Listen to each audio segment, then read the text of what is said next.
Hello, I'm Tim Petrowich for Dateline Marion, and we're speaking with Marion football coach Kerry Martin in our weekly visit during the football season. And Coach, I think the first thing we have to talk about, we usually do, but let's talk about that game last Saturday, because that was definitely a thriller. There's no other way to put it. Yeah. I started out kind of slow, but the Wildcats were back in it by halftime, and then the second half was, I think, kind of what people had built that game to be. Yeah, it was a good ball game. I mean, I was real proud of our kids for not quitting. I was real proud to see them battle through some adversity and fall behind twice, and just keep hanging in there, keep believing, and keep doing what we do. And a lot of the game played out like we had kind of forecasted it to, but some of it, game plan, obviously, the opening kickoff to get run back. And as I told you after the game, I think they got the start of the game they wanted. They got the quick score, they got the stop against us, they got another long drive to go up 2 scores. It really started really well for them, and our kids bounced back, and it ended up being a really, really good football game. We talked about this after the game, but it's something that people may not have noticed or paid close attention to. But last week we talked about the fact that you had to have, as you referred to it after the game, success by committee. In order to be a successful football team, and 6 touchdowns by the Wildcats by 5 different players. Yeah, I don't think it gets any more clear than that. I mean, I think that's who we are. I mean, I think that's the kind of season we have to have, is the season where it's going to be a lot of different guys getting touches, a lot of different guys making plays, and I think one week it may be Dylan Cannell, the next week it may be somebody else. But I'll tell you, the one common factor I think in the entire ballgame was our offensive line. And I thought our offensive line throughout the game played a really good ball game against a very big, strong Rochelle defensive line. I mean, and you go back and look at the improvement. Jamie Gott, Davin Melvin, Cameron Kaiser, John Clarida, Justin Lambert, Quentin Patterson. I mean, those guys played an outstanding football game and gave us a chance on every series. Very physical, well executed. Coach Skeet did a great job getting our guys ready. Well, and let's talk about that a little bit, because when you look back at the game, and I was doing a little checking, Marion ran 74 offensive plays, not counting conversions and punts and things like that. So 74 plays where they actually ran or passed the ball. And I think maybe twice in the whole game did your quarterbacks get touched in the backfield. Yeah. Boston once and Lucas Will once, right. And both times they were able to break free and gain significant positive yardage. So, but that kind of protection is essential for you to be able to be successful. There's no doubt about it. I mean, people talk about throwing the football and having success throwing the ball, and everybody talks about receivers' hands and quarterback's arm. None of that matters if there's no protection. And I think a lot of times quarterbacks really get, I think, blemished reputation-wise, career-wise, when they play behind an offensive line that can't protect them. Nobody, not Tom Brady or anybody, is going to have success by an offensive line that doesn't protect well. So I think for our quarterbacks, or any quarterbacks, to be successful, it starts with that protection up front. And boy, they did a great job, and I love the way Boston and Lucas stayed composed in the pocket. They didn't flush at the first sign of pressure, but when they did get flushed out, you're right, they made some big plays with their feet. So that proved to be another weapon. I think knowing when to do that and when to stay in the pocket is a part of quarterback discipline and maturity. They both showed that. So yeah, I was real proud of the line up front, and real proud of the way our quarterbacks hung in the pocket. And Boston, in particular, took some big shots by staying in the pocket longer, delivering completions, and then taking a hit. So it was a nice, gutsy performance by him. Another thing we talked about, which really came out in the game Saturday, was that you talked about not having that person who could score on any play necessarily, that it was going to be more of a workmanlike effort. And again, you go back and look at the stats, and Marion had 27 first downs. And last year, I think he averaged about 15 or 16, but you had games where you'd break off a 70-yard run on one play and a 65-yard run two drives later and things like that. So 27 first downs, But you did that fairly quickly too, because Rochelle still had the advantage in time of possession. So not only was it workmanlike, but it was a high-paced workmanlike offense. Yeah, our tempo was good, and we felt like our tempo had to be good to compete with them. They weren't real deep in the offensive and defensive lines, and we felt like that if we could play fast and try to wear them out, it would be a weapon. And I think there are plays in the film where there's no doubt they're an exhausted football team. The only downside is it wore us out a little bit too. So when it's that hot, you have to really be careful with tempo. That the goal is to wear down your opponent and use that to your advantage. But at some time you have to gauge how much it's wearing down your own people. And I thought at some point in the third quarter we pulled back a little bit and saved that a few series because it was wearing us out. And then it goes back to having that many people you were able to rely on and a little bit of depth. Yeah. Because it was really needed in that game Saturday. Yeah, almost a war of attrition after a while. We used 3 tailbacks, we used 2 H-backs, we used multiple receiver position guys. At one time on the field, of our 5 skill positions, we had 4 guys that were non-starters on the field. And it's great to get them experience, but you like to mix that in with starters and not have 4 of the 5 being backup guys. But you know what? We just talk about next man up. We need to get in there and play, and once you enter the game, you're now a starter. So perform like one, and we got some really good reps from kids like James Bittner and Lucas. I thought brought us some fresh legs, and Josh Schmid came in and did a great job for Drake. I just felt like we had a lot of guys contribute in those backup roles, coming in and giving our guys a break. And we do need to talk about this because everyone focuses on that last drive. And there was a lot of football before that last drive, but it was pretty exciting. 70 yards in 56 seconds, 55 and a half seconds, scored with 3.5 seconds left in the game. And you pretty much executed it, I would say, nearly flawlessly because you didn't have any timeouts for that drive. So it was a matter of getting down the field and doing that without any timeouts. Yeah, we practice for a lot of situations, and like a lot of teams do. So we want the kids to not panic in those situations. And we don't start the drive thinking touchdown. We start the drive thinking move the chains, get some first downs. The closer we get, the better our chances get. We were trying to get the ball into position so we could take some shots at the end zone. That was the goal. Get it down to the 25 or 30-yard line so we could take some shots at the end zone. Lo and behold, we get it down to what, the 11? 11. So I mean that's the goal, and so we'll do whatever we got to do, pass wise, time wise we had to manage, but get it down there, get it close, give ourselves a chance to win.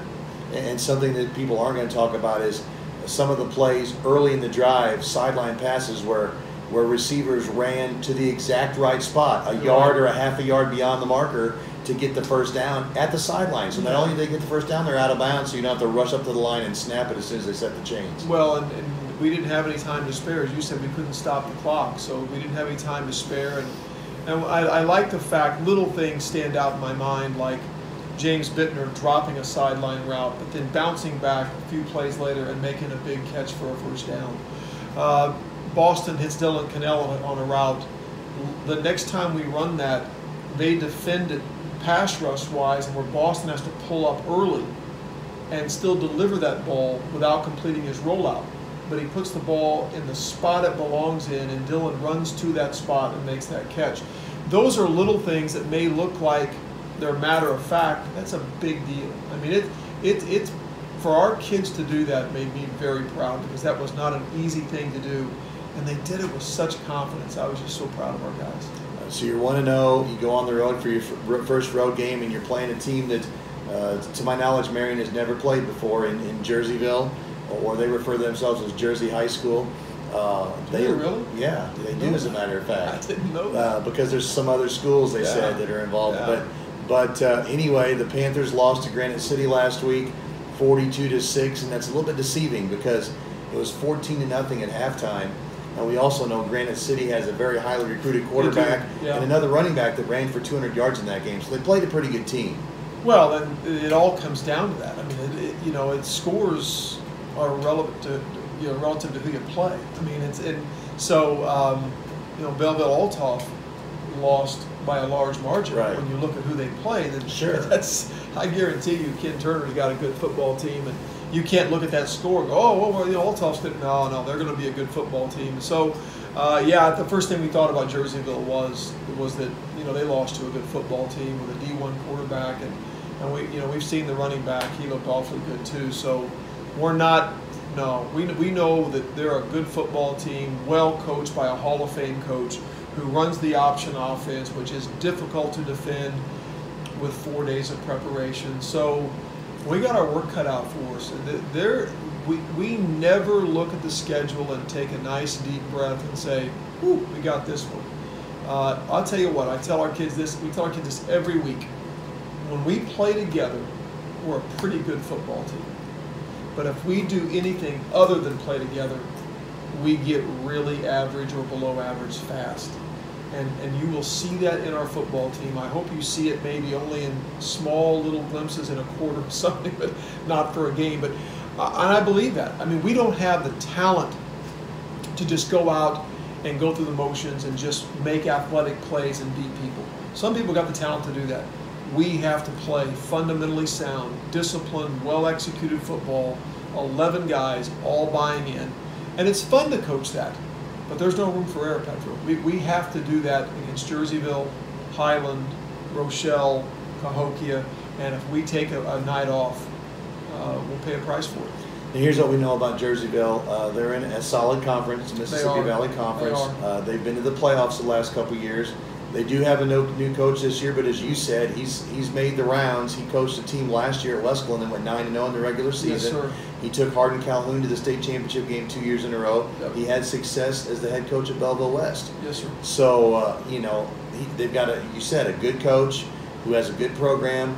And, that option thing is something that has kind of given Marion trouble over the years. Well, and let's face it. I mean, you've got that offense is run by a lot of, first of all, that's his thing. I mean, that's what he hangs his hat on. And he's as good an option coach as I'm sure there is in the state of Illinois, because the coaching tree from him goes to a lot of different places. Sure. And so he's brought about a lot of very good coaches who've gone on to great careers. So, we know that. And so the option is a great offense at the high school level, just like it is at the college level with Georgia Tech or the military academies, because people aren't accustomed to defending it. And you watch Navy and Army, or you watch Georgia Tech give a number 1, 2, 3, 4 ranked team in the nation trouble because they're not accustomed to being disciplined enough to stay on those keys and take care of your assignment. It's disciplined football, key reading. I mean, and the moment you make the wrong step, the wrong move, it can be 6 the other way. So we got a tough week of practice ahead of us. Yeah, and you've mentioned this, though, that this group is a pretty intelligent group, and that's the kind of a team that you have to be successful against the option. It'll help, I think. If we follow our assignments, I think that'll be a big thing for us, as we have a pretty headsy group. I think they're good academically, but they're certainly got some football smarts to them as well, and we're going to need that to play that sound discipline, because you can do it right 4, 5, 6 snaps in a row. And then one play. The moment you try to do someone else's job, the offense's job is to read that mistake and make you pay for it. So it's, in the words of Remember the Titans, it's like Novocaine. Just give it time, it'll work. Yeah. And you got to be careful you don't fall into that. You talked after the game last week about a lot of people that went down, and you said you thought mostly cramps and some dehydration issues and a little bit of bangs and things like that. Nothing serious. Is that the way it's turned out to be? We don't know yet.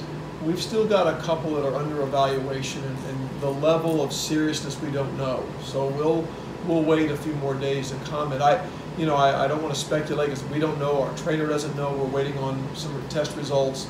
Could come back. These guys could be in the lineup Friday and could come back. They may be out a week or 2. We don't know yet.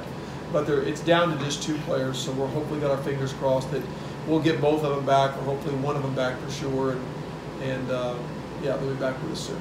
Give you a chance to brag a little bit. Big news in the Martin family right after the game. Yeah, right after the game. So we played the game, and my daughter, who is 9 months pregnant, came to the game, and she watched the game from the stands and spent some time in my office looking out the window. It's air conditioned in here. And Nice to be in here, by the way. yeah, and so when the game's over, we're on the field and we're celebrating and handing out hugs. And how do you feel? Great. She leaves the field and her water breaks walking past the Heck building over here on the sidewalk. So, you know, a few hours later, she's giving birth to our first grandson. Congratulations. Thanks. Yeah, it's exciting. Wyatt Lee Borum. And so husband Dustin and mom Andrea are doing great. You know, he played for me here and was an amazing football player for our program back in the quarterfinal days of 2006. And they were sweethearts in high school. And so it's a neat story, and it's a fitting story that my daughter would give birth to our first grandchild.